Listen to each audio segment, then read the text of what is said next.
I have the privilege today of honoring Jack Holder, who passed away on February 24th, 2023, at the age of 101. Jack was a constituent and a U.S. Navy veteran of the attack on Pearl Harbor, the Battle of Midway, Guadalcanal, and dozens upon dozens of missions in support of the Allied forces during World War II.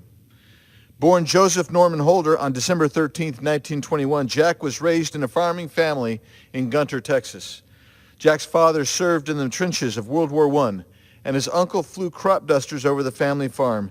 And with that heritage, it was only natural that combat aviation was the fit for Jack when he joined the U.S. Navy on April 24, 1940, at 18 years old.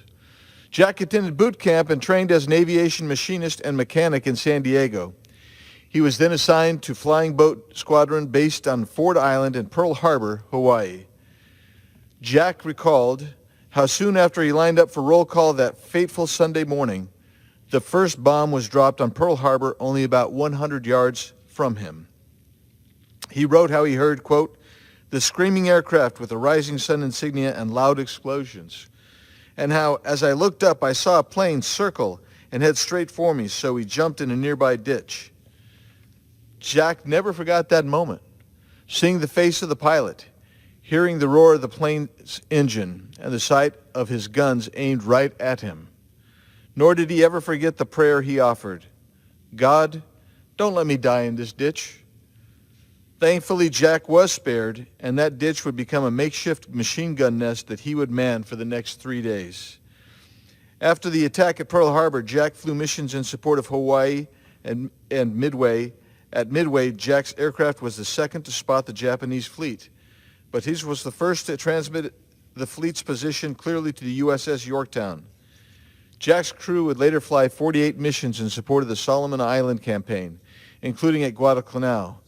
Jack then transitioned to a Navy variant of the B-24, performing in 56 anti-sub patrols in the English Channel and assisted in sinking a German submarine. In total, Jack flew over 100 missions and was one of the select few who flew combat missions in both the European and Pacific theaters. For his brave service, he was twice awarded the Distinguished Flying Cross and received 6 Air Medals, a Presidential Citation, and 6 Commendation Medals. Jack was honorably discharged in 1948 and would go on to become a pilot and an aviation engineer. My office honored Jack several years ago at my Salute to Veterans event celebrating Veterans Day. I've heard over the years from constituents and veterans who attended the event that the retelling of Jack's courageous acts during and after the attack on Pearl Harbor formed a lasting impression that will remain in their hearts and minds forever. Jack, you are more than a constituent. You are a hero, a patriot, and a good friend. You gave so much to preserve this nation in the face of tyranny. Your love for these United States, our Constitution, and our freedom were an inspiration to so many. And I pray that future generations will appreciate and follow your example. Fair winds and following seas, my friend. You will never be forgotten. I yield.